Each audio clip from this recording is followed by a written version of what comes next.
दोस्तों ये खबर थोड़ी सी डरा देने वाली है, लेकिन मेरा मकसद आप सभी को डराना कतई नहीं है, बस इन्फॉर्मेशन देना है और आप सभी को अवेयर करना है।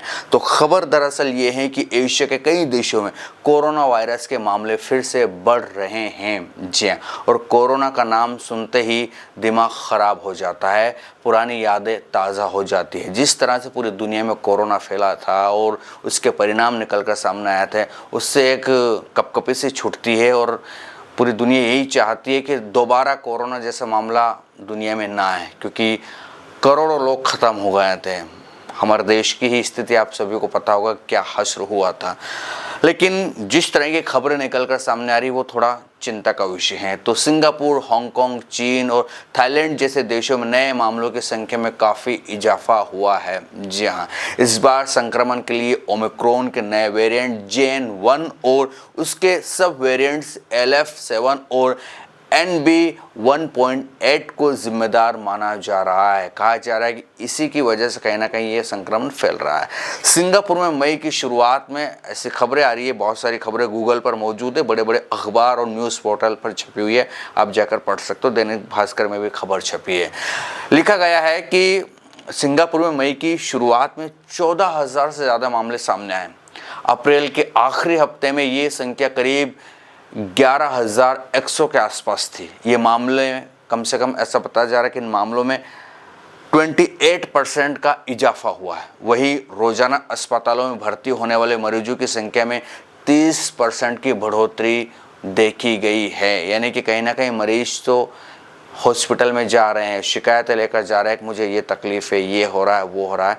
तो कहीं ना कहीं शक है कि इनको कहीं ना कहीं ये चपेट में आए हैं। रिपोर्ट के मुताबिक अस्पताल में भर्ती मरीजों की संख्या बढ़ी है, लेकिन जो गंभीर ICU मरीजों की संख्या में घटोतरी हुई है, कमी हुई है। ये एक अच्छी बात है। अधिकारियों का तो ये कहना है कि अब तक कोई ऐसा सबूत नहीं मिला है जिससे ये लगे कि नए वेरिएंट पहले से ज़्यादा खतरनाक या तेज़ी से फैलने वाले हैं। हालांकि उनका मानना है कि ये लहर कमज़ोर इम्यूनिटी वाले लोगों पर अपना असर दिखा सकती है, और कमज़ोर इम्यूनिटी वाले लोग तो हमेशा बीमारियों की चपेट में ज़्यादातर हम आते हुए देखते ही हैं। पिछली बार कोविड के समय भी ये खबरें निकल कर सामने आई थी। बड़े बड़े जानकारों ने बताया था कि जिनकी इम्यूनिटी कमज़ोर है, वीक है, उन्हें कोविड में ज़्यादा तकलीफ़ झेलना पड़ी। अगर वो कोविड संक्रमित हुए थे तो वो एक लंबे समय तक कहीं ना कहीं रिकवर नहीं हो पाए। इसलिए अपनी इम्यूनिटी कमज़ोर हो तो उसको बढ़ाओ, उसको ताकतवर बना, उसको स्ट्रॉन्ग करो, ये बेहतर है। इम्यूनिटी पावरफुल होना चाहिए, ये तो सबको पता ही होगा। खैर, चीन और थाईलैंड में भी कोविड को लेकर सरकार अलर्ट पर है। चीन में बीमारियों की जांच करने जा रहे मरीजों में कोरोना वायरस पाए जाने के मामले भी कहीं ना कहीं 2 गुने हो गए हैं, ऐसी खबरें आ रही है। लोगों को बूस्टर शॉट लेने की सलाह दी गई है। Chinese centre for disease and prevention के आंकड़ों के मुताबिक कोविड की लहर जल्द ही तेज हो सकती है। वहीं थाईलैंड में 2 अलग अलग इलाकों में तेज़ी से कोविड केस बढ़ने के मामले सामने आए हैं। JN.1 ओमिक्रॉन के BA.2.86 का एक स्ट्रेन है, जिसे अगस्त 2023 में पहली बार देखा गया था। दिसंबर 2023 में विश्व स्वास्थ्य संगठन WHO ने इसे वेरिएंट ऑफ इंटरेस्ट घोषित किया। इसमें करीब 30 म्यूटेशंस है जो इम्यूनिटी को कमज़ोर करते हैं। अमेरिका के जॉन्स हॉपकिंस यूनिवर्सिटी के अनुसार JN.1 पहले के वेरिएंट की तुलना में ज़्यादा आसानी से फैलता है, लेकिन ये बहुत गंभीर नहीं है। ये अच्छी खबर है कि ये ज़्यादा गंभीर नहीं है।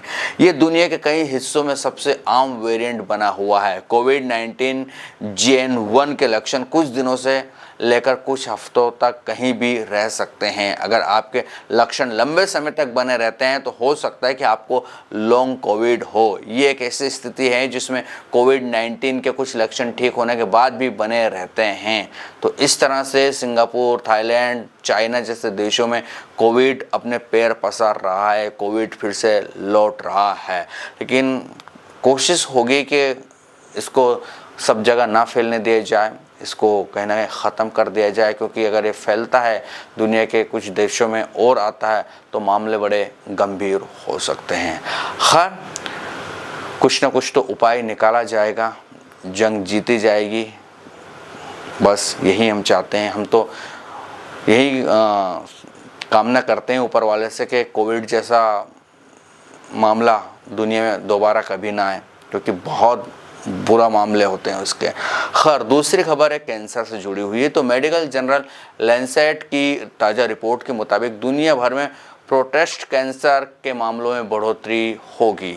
लैंसेट ने इस रिपोर्ट में बताया है कि प्रोस्टेट कैंसर के नए मामले साल 2020 में 14 लाख थे, जो साल 2040 में बढ़कर 29 लाख हो जाएंगे। ये भी कहा गया है कि 112 देशों में पुरुषों में होने वाले ये एक आम कैंसर है और कुल कैंसर के मामलों में 15% मामले प्रोस्टेट कैंसर के होते हैं। साल 2020 में दुनिया भर में ऐसा बताया जा रहा है 3,75,000 पुरुषों की मौत प्रोस्टेट कैंसर से हुई थी।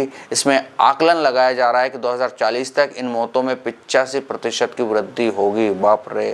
पुरुषों में कैंसर से होने वाली मौत का ये 5वां कारण है। भारत की बात की जाए तो कैंसर के कुल मामलों में प्रोस्टेट कैंसर 3% है और प्रतिवर्ष 33,000 से 42,000 कैंसर के नए मामले सामने आते हैं। रिपोर्ट के अनुसार हर साल 1 लाख की आबादी में 4 से 8 मामले आते हैं।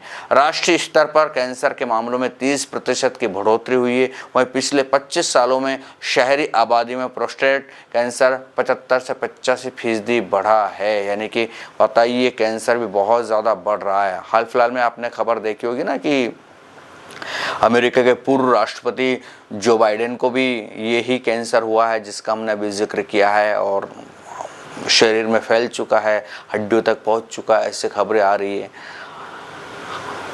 पता नहीं दुनिया में क्या क्या चीज़ें हो रही है, लेकिन हाँ, कैंसर के मामले बहुत बढ़ रहे हैं। मैं आपको बताऊं कि पहले हमारे देश की बात करें तो गांव खेड़ों में मुश्किल से हमारे एरिया की, अगर हम, जैसे मैंने आंखों देखी बात बता रहा हूँ मैं आपको, बहुत कम मामले होते थे। 1-2 लोग 3 लोग कैंसर के होते थे। वो भी कब होते थे, मतलब कम से कम 4-6 साल में 2-3 लोगों की मौत होती थी। लेकिन अब तो हर साल 1-2-3 लोगों की मौत होती है कैंसर से, और पीड़ित होते हैं वो अलग है। यानी कि मामले कैंसर के बढ़ रहे हैं। ये गाँवों की स्थिति है। कैंसर गाँव में भी कहीं ना कहीं अपना पैर पसार चुका है, और शहरों में तो स्थिति और भी ज़्यादा, आप सभी को पता ही क्या होती जा रही है क्या नहीं।